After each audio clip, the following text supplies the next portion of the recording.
Hello everyone, once again a very warm welcome to each of my student and my every viewer.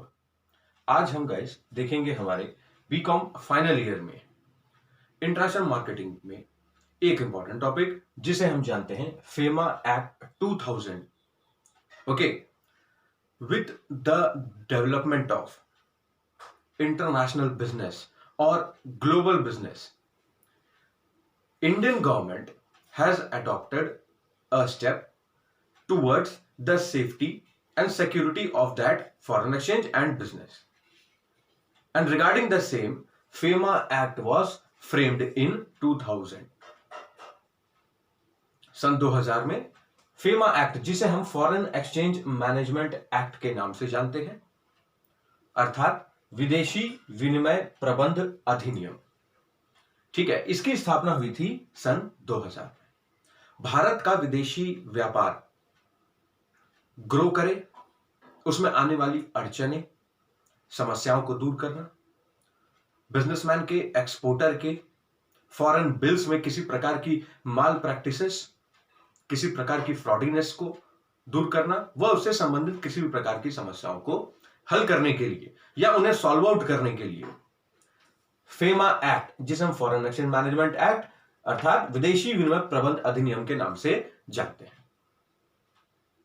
It's main aim was to establish some kind of laws, यानी कि कानून की स्थापना करना, साथ ही साथ to frame policies, यानी कि कुछ नीतियों को तैयार करना, जिससे so that earning of foreign exchange will be more easier for us and its development in foreign market can be met.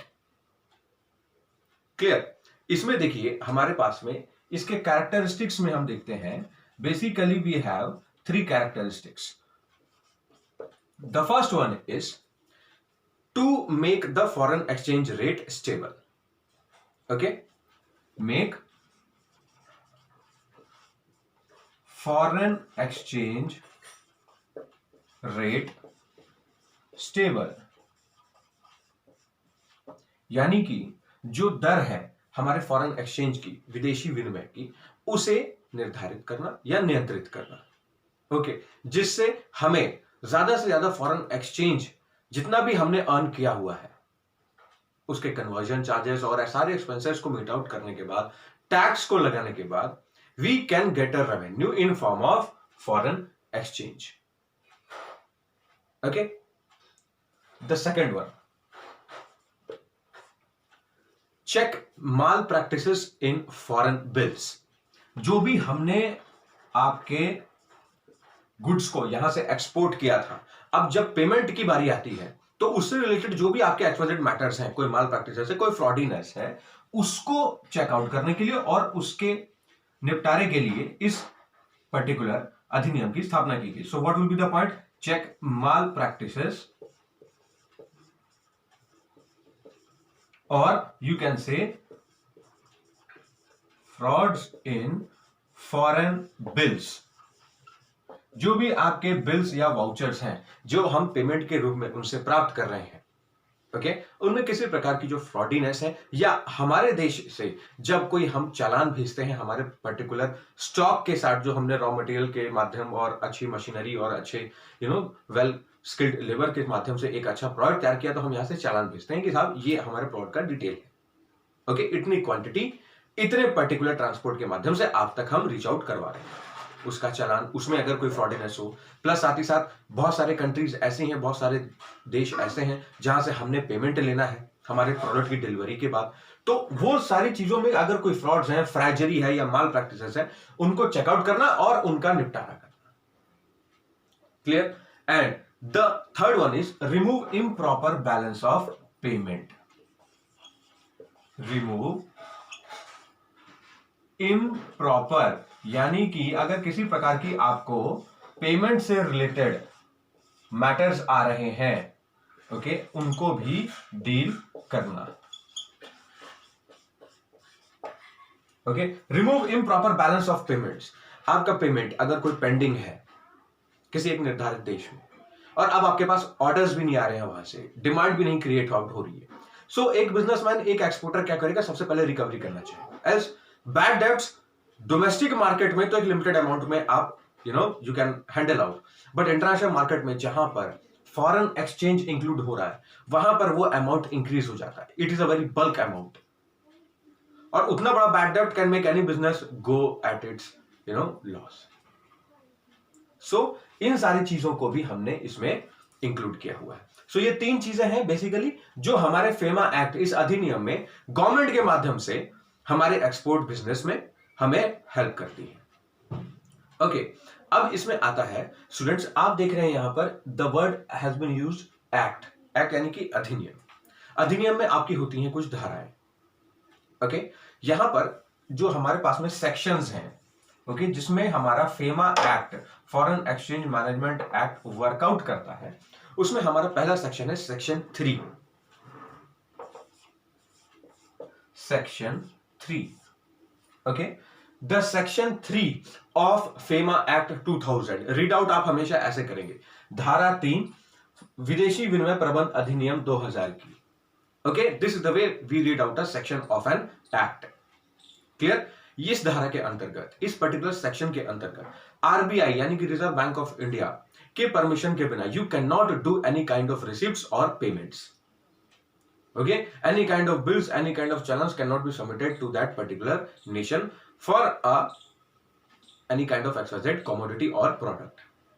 Okay, आप आरबीआई को इन्फॉर्म करके उनकी परमिशन रिटर्न फॉर्म में डॉक्यूमेंटेशन वर्क से प्राप्त करने के बाद ही आप किसी प्रकार का विदेशी व्यापार व विदेशी विनिमय स्थापित कर सकते हैं. ठीक है. दूसरा आता है आपका सेक्शन 4. सेक्शन 4 के अकॉर्डिंगली आरबीआई के परमिशन के साथ you can buy any kind of, Indian citizens के लिए है ये, हमारे देश के नागरिकों के लिए है ये, आप फॉरेन में किसी भी प्रॉपर्टी या विदेशी संपत्ति का लेन देन, ओके, उसे परचेस करना या उसे सेल करना. आप खरीदना चाहें, आप बेचना चाहें, किसी भी प्रकार के आप विदेशी संपत्ति यानी कि जो फॉरेन प्रॉपर्टीज हैं जो आपने वहां पर if you want to purchase or sell such kind of things, you have to inform RBI. And thereafter, after getting the permission, you can go ahead regarding the same. Okay, so these were the 2 sections which are included in this FEMA Act. Okay, kindly note it down and let's move to the next topic, which is regarding the penalties. या आप कह लीजिए कि एक प्रकार का समन आपके खिलाफ जारी कर दिया जाता है जब आप इन तीनों चीजों में फ्रॉडीनेस या किसी प्रकार की आप इलीगल मैनर से अपने बिजनेस को रूप देते हैं. Okay, so kindly note it down.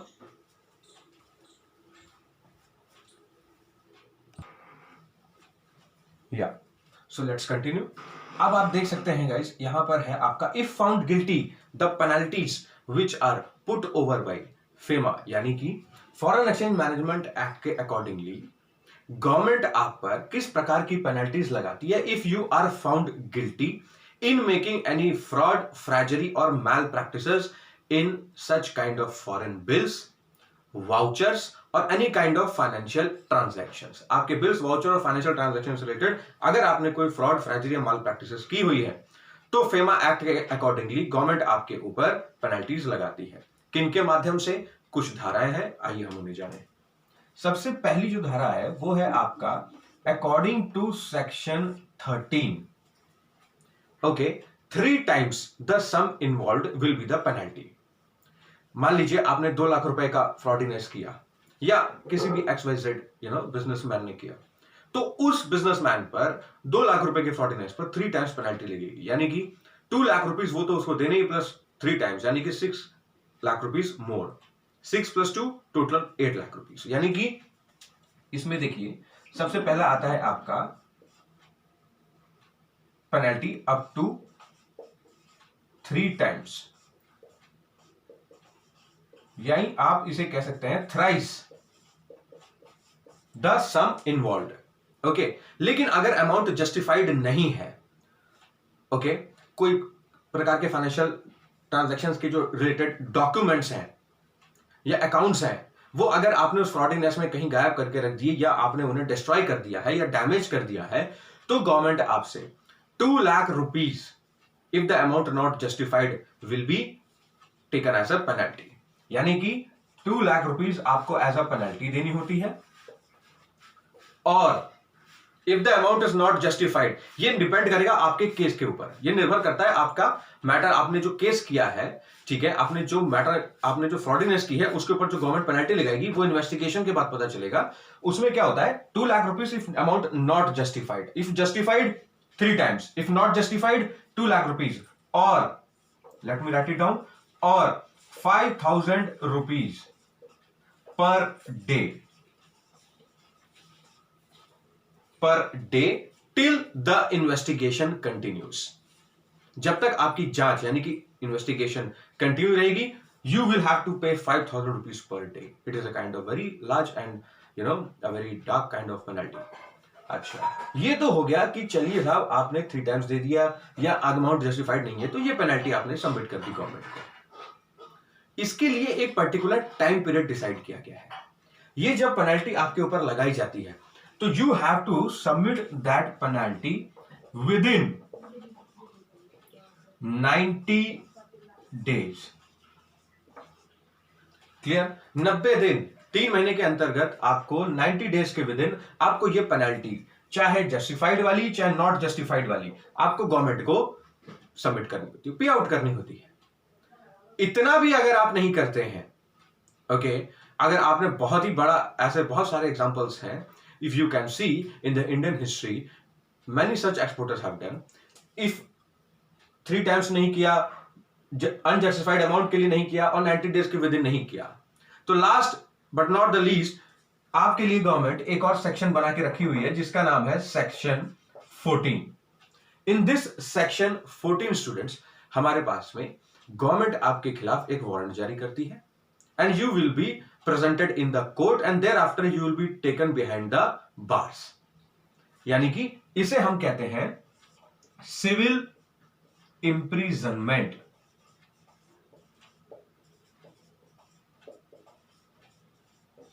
और ये सिविल इम्प्रिजनमेंट का जो टाइम पीरियड है वो है आपका 6 महीने से लेकर 3 साल तक, 3 years। 6 महीने से 3 साल तक you will be behind the bars. Government आपको नोटिस प्रोवाइड करवाती है, you will be taken to the court, okay, और वहां पर आपको सिविल इम्प्रिजनमेंट दिया जाता है 6 महीने से 3 साल तक के समय का। यह टाइम पीरियड डिपेंड करेगा आपने कितने का गबन किया है, आपका केस क्या है, ओके, आपकी इन्वेस्टिगेशन रिपोर्ट में क्या आया, ये उस पर डिपेंड करता है, okay, and the warrant will be issued and you will be presented in the court. So these were the kind of penalties if you are found guilty in making any kind of foreign exchange, rate unstable, or making some malpractices, or doing any kind of fraud, frauderies with the foreign bills. Kindly note it down. Study the same from your book very seriously. I hope you guys will study. Thank you.